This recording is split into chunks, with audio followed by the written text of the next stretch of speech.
आइए, मुकालमा भी कौम की जुबान में होता है। इस कौम के लिए महराज और अहवाल को मुकालमा में पेश किया जाता है, इसीलिए यह ज्यादा मुअत्तर होता है।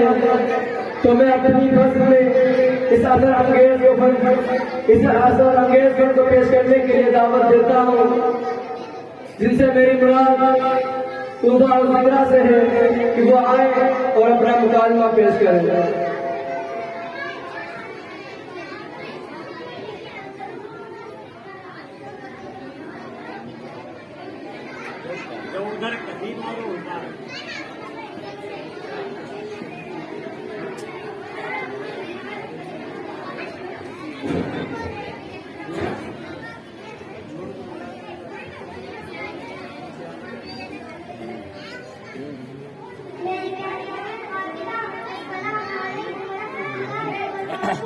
मेरी प्यारी बहन शगुफ्ता, वालेकुम अस्सलाम व रहमतुल्लाहि व बरकातुहू। आज आप परेशान और परेशान नजर आ रही हैं। आखिर क्या बात है? क्या कोई हादसा तो पेश नहीं आ गया? बहन क्या बताऊं, हमारी तो सारी जिंदगी हादसों से परे हमारी जिंदगी में आलाम ही आलाम है। मसाइब है। लड़की की शादी के बाद से तो परेशानियां और मुसीबतें बढ़ गई हैं। किसी ने सच कहा है, जिसकी बेटी सुखी उसका जहां सुखी, जिसकी बेटी दुखी उसका जहां दुखी। शादी के बाद तो खुशियां हुआ करती हैं, फर्ज से अदायगी निस्बत होती है। आपकी परेशानी क्यों? आपके जिंदा होने का क्या मतलब है? बहन, हमारी लड़की की जिंदगी को आजरीन बना दिया, उसका जीना दुश्वार कर दिया है। जब जी चाहता है जब दुत्कार देता है। छोटों के मुंह में तो लगाम ही नहीं, नंदा से तो खुदा बचाए। वो तो मेरी बेटी को दुश्मन की निगाह से देखती है, और ससुर साहब का तो कहीं ठिकाना ही नहीं। वो तो मेरी बेटी को बंदियों से भी अकेल समझते हैं।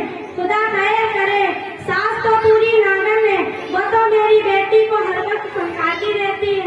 इतना सारा दहेज दिया, शायद ही हमारी बिरादरी में किसी ने दिया हो। सुई से लेकर मोटरसाइकिल तक उन्होंने दी, उसके बावजूद जहर में कीड़े निकालती है। लड़की की शकल सूरत को कोसती काटती है। हालांकि मेरी बेटी अच्छे से अच्छे मेहर, अच्छे से अच्छे पकवान बनाने में मुंतजम कशीदाकारी, अपने मिसाल पर नमाज रोजे की पाबंद, मगर वो तो मेरी बेटी की तरफ देखती भी नहीं है। बहन, बस खुदा लड़की दे तो रिश्ता भी अच्छा दे, वरना तो इस दुर्गति से बेऔलाद ही भली। अल्लाह ताला तुम्हारी परेशानियों को खत्म फरमाए, तुम्हारी जिंदगी और तुम्हारे गमों को दूर करे, तुम्हारी बेटी को सुकून आराम दे दे, ससुराल में उसकी बुजुर्ग बढ़ जाए। आमीन तुम आमीन। मगर माँ बहन, एक बात तो बताओ, मैंने सुना है कि तुम्हारे घर में बड़ी खूबसूरत बहू आई है, बड़ी सलीकामंद, मेहनत फरमानबरदार है, घरेलू सभी काम कर लेती है। मैंने ये भी सुना है कि उसने तुम्हारे घर को रोशन कर दिया है, साजो सामान भी बहुत लाई है। तुमको किस्मत की देनी हो, आखिर वो भी किसी की बेटी। तुम्हारे यहाँ उसका रिश्ता किसी तरह कायम हुआ, तुम्हारे बेटे से वो भी किसी तरह मंसूब हो गई। बहन, तुझे किसने बेटा दिया कि मेरे घर में इतनी आला सलीकामंद महजब बहू आई है? मेरे घर में जो बहू आई है वो बहू नहीं है, अजाब ही अजाब है। खतरनाक चुड़ैल, बेइंतहाई बदतमीज, उसने मेरी जन्नत नमाज मकान को अजाब खाना बना दिया। मेरा लड़का लाखों में खूबसूरत, मैं किस किस को कहूँ? ये रिश्ता तो मेरे भाई ने ही जोड़ा था। खाना बनाना वो न जाने, बात करने का सलीका उसको नहीं आता, दहेज वगैरह भी कुछ नहीं लाई। उसके बावजूद नाक पर परियों का मक्खी भी नहीं बैठने देती। मैं भी सीधी रखती हूँ, नाक में दम रखती हूँ, याद रखेगी।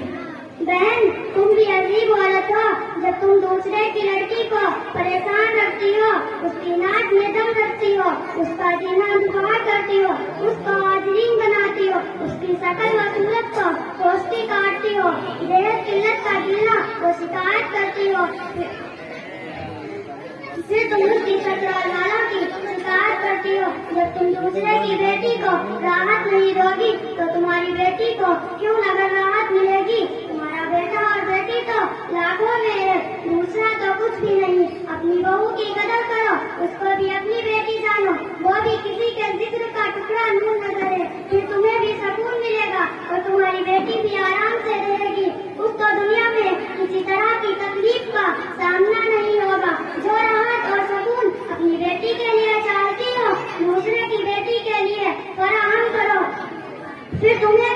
किसी से शिकायत न होगी। बहन, तुम्हारी बात मेरे समझ में आ गई है। मैं आज से अहद करती हूँ कि मैं किसी अपनी बहू के साथ ज्यादती नहीं करूँगी, उनको भी अपनी बेटी समझूंगी। खुदा हाफिज। अस्सलामु अलैकुम व रहमतुल्लाहि व बरकातुहू। वालेकुम